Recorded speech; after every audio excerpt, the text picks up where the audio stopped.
Hello. Hello चक hello.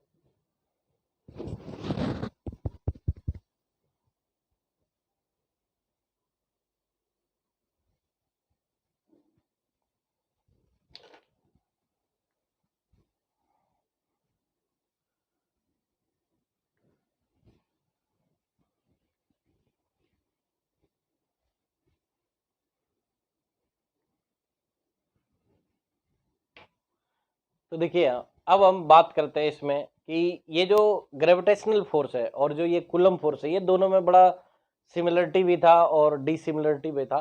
तो कुछ similarity इस तरह से है, थोड़ा सा देख लेते हैं। जैसे कि आपने ये देखा कि मान लीजिए अगर अर्थ है, देखिए ग्रेविटी का गजब का व्यवहार है और एकदम माँ बेटे जैसा प्यार है, जिसमें कि जरा सा भी भेदभाव नहीं नजर आता है।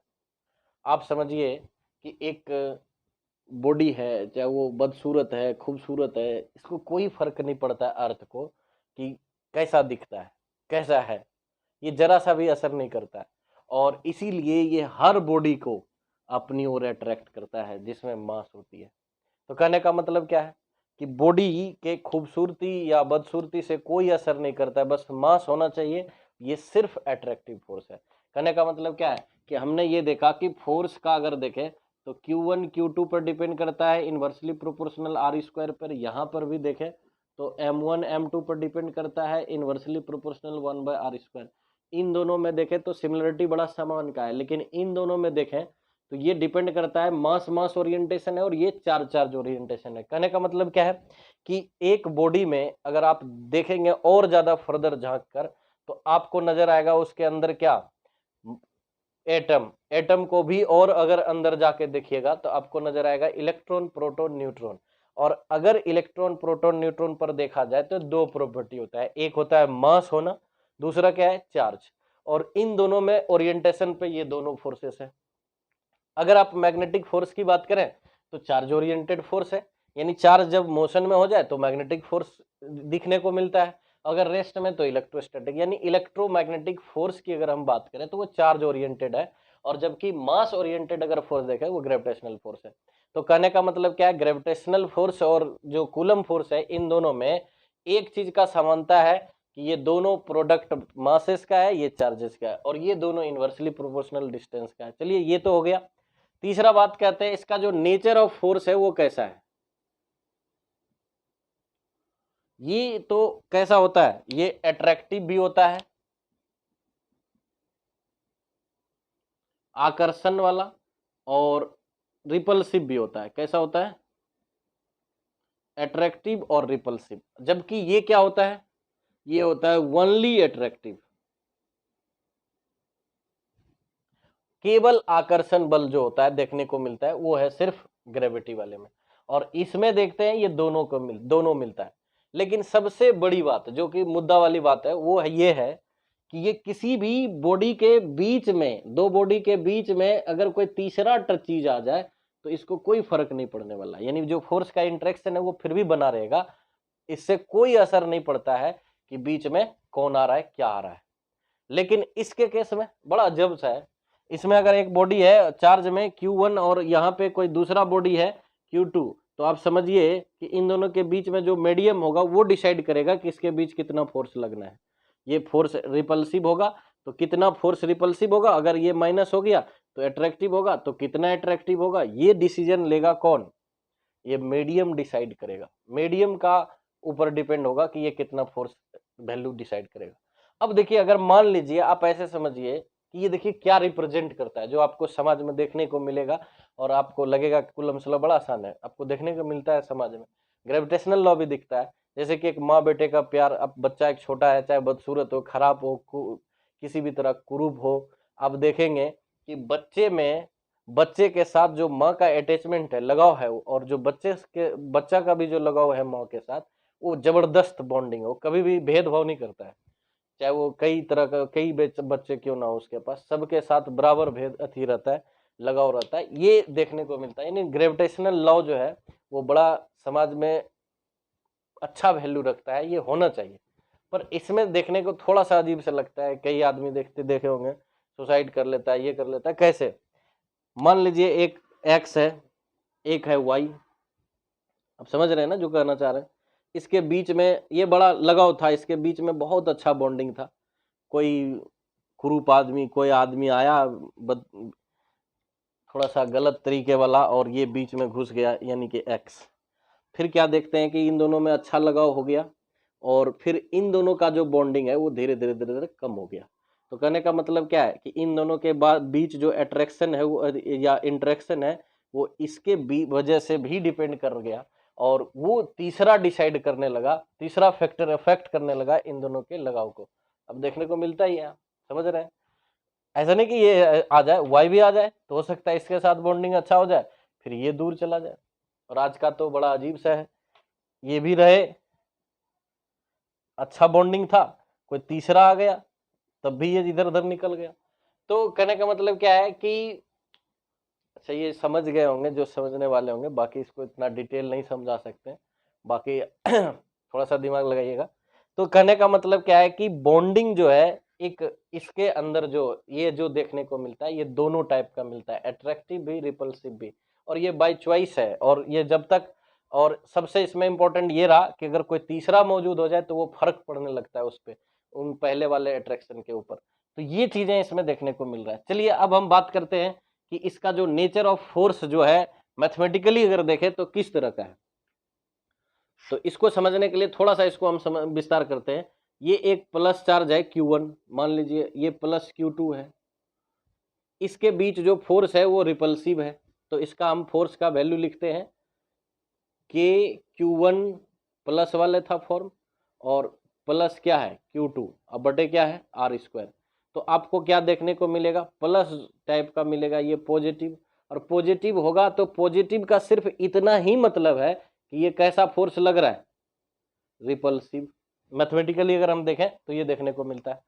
और अगर एक मान लीजिए नेगेटिव हो जाए, एक चार्ज नेगेटिव है, एक चार्ज क्या है पॉजिटिव है, ये Q2 है और ये Q1 है, तो इसके बीच जो फोर्स लगेगा वो अट्रैक्टिव लगेगा, और फोर्स अट्रैक्टिव लगेगा, इसका फार्मूला लिखिएगा कि -Q1 क्या है प्लस Q2 अब बटे क्या है R²।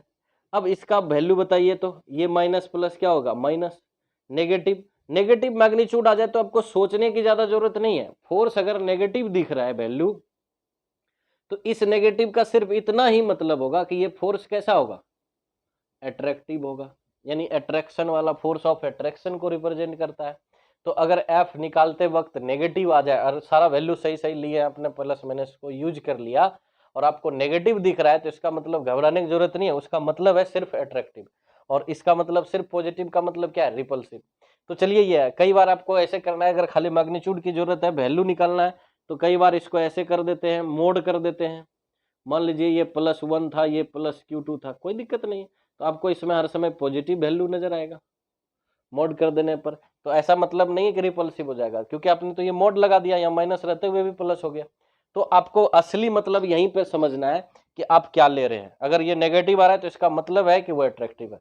अब यही बात यहां अगर देखें तो यहाँ गजब सा है, वहां पॉजिटिव का मतलब क्या था, यहाँ पे पॉजिटिव का मतलब है रिपल्सिव, और यहाँ पे क्या है, अच्छा पॉजिटिव एक और हो सकता है, जैसे कि मान लीजिए अगर यहाँ पे Q1 माइनस है और यहाँ पे Q2 भी माइनस है, तब भी इसके बीच देखिए कैसा होगा, रिपल्सिव फोर्स लग रहा होगा।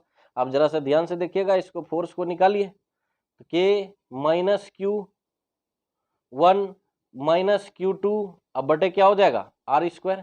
तो आप फोर्स का वैल्यू देखिए, माइनस माइनस अब की बार क्या हो जाएगा प्लस, तो यहाँ भी पॉजिटिव आ रहा है, इसका मतलब क्या हो गया रिपल्सिव। तो रिपल्सिव फोर्स कब होगा, जब पॉजिटिव वैल्यू आएगा, तो हम समझेंगे कि फोर्स जो है दोनों के बीच रिपल्सिव है। इसके केस में देखिए, अगर ये M1 है और दूसरा क्या है M2 है, और इस जगह पे फोर्स अट्रैक्शन लग रहा है F, तो Fg ग्रेविटेशनल फोर्स का सूचक है ये, तो यहाँ पे क्या लिखेगा G M1 M2, चलिए यहाँ प्लस लिखिएगा, यहाँ प्लस बटे R²। अब अंडरस्टूड है कि मास प्लस ही होता है, नेगेटिव तो होता ही नहीं है अभी। तो इसका मतलब क्या है, Fg का वैल्यू क्या आ गया पॉजिटिव, और पॉजिटिव का मतलब है यहाँ पे क्या अट्रैक्टिव। बड़ा गजब का है, देखिए ग्रेविटेशनल फोर्स निकाल रहे हैं, अगर उसका मतलब वैल्यू पॉजिटिव आ रहा है तो हम उसको कहते हैं अट्रैक्टिव फोर्स है। तो ऐसा कोई माइंड में ऐसा ना सेट बना ले दिमाग में कोई बच्चा कि प्लस का मतलब सिर्फ रिपल्सिव होता है, नहीं भाई, वो आपको समझना होगा, थोड़ा सा ये चीजों को ध्यान से देखना होगा कि प्लस का मतलब भी है तो कहाँ पे है, यहाँ पे रिपल्सिव है और यहीं पर प्लस जो आ रहा है वो अट्रैक्टिव है। तो ये थोड़ा सा फर्क है दोनों में। तो आपको आई होप कि बहुत अच्छे से क्लियर हो गया होगा, और जिस बच्चे को क्लियर ना हुआ हो तो थोड़ा सा कमेंट कीजिए, या तो आप रिमाइंड करके देखिए, आपको समझ में आ जाएगा। जब आप रिमाइंड इसको कीजिएगा तो आपको कहीं ना कहीं आपको वापस क्लियर हो जाएगा। तो देखिए, आपको पूरा बताया कि कूलम्ब्स लॉ और ग्रेविटेशनल लॉ में क्या सिमिलरिटीज है और कहाँ डिसिमिलरिटीज है, आपको समझ में आ गया होगा। तो आपको तय करना है कि आपको किस तरह का बनना है। समाज में हमने ये भी बताया कि इसमें दोनों हो सकता है, पॉसिबिलिटी इसमें दोनों है। अब कोई आदमी दो है, बहुत लगाव है, पर कुछ दिन के बाद मन भर गया तो दूर भी जाने का ऑप्शन है इसमें। इसमें तो सिर्फ अट्रैक्शन है, इसमें तो दूर जाने का चांस ही नहीं है। तो ये बड़ा कमाल का है। और देखिए, ग्रेविटेशनल फोर्स जो है, ग्रेविटेशनल फोर्स अट्रैक्टिव होता है और दुनिया का सबसे कमजोर फोर्स है। ये उससे थोड़ा ताकतवर है, थोड़ा नहीं बहुत ज्यादा ताकतवर है, 10⁻18 38 के आसपास है। तो समझ लीजिए बहुत ऑर्डर में इसका वैल्यू जो है बहुत पावरफुल है। वो आपको मैथमेटिकली देखने को मिलेगा जब उसकी रेशियो निकालेंगे ग्रेविटेशनल और मैग्नेटिक का, प्रोटॉन प्रोटॉन के बीच, इलेक्ट्रॉन प्रोटॉन के बीच, इलेक्ट्रॉन इलेक्ट्रॉन के बीच, तब आपको आइडिया आएगा कि कितना ज्यादा शक्तिशाली है। फिर भी हमको ग्रेविटी को अगर देखें तो बहुत ज्यादा लगता है ताकतवर है। आप किसी जमीन पर कूदिए कुछ हाइट से, लेकिन यूं सटाक से खींच लिया, इतनी ताकतवर दिखती भले है क्योंकि ये मास बहुत ज्यादा अर्थ का है, इस वजह से इतना फोर्स हावी हो जाता है। पर अगर इतना चार्ज होता तो सोचिए क्या होता, फटाक से आते सटाक से घुस जाते अंदर, पता भी नहीं चलता, पलक झपकते भी 50 किलोमीटर अंदर चले जाते एक एक सेकंड पल में। इतनी अगर साइज, जितनी मास है इसके अर्थ की, उतनी अगर चार्ज की वैल्यू में होती तो ये फिर भी बहुत कम है, इस तरह से कहते हैं।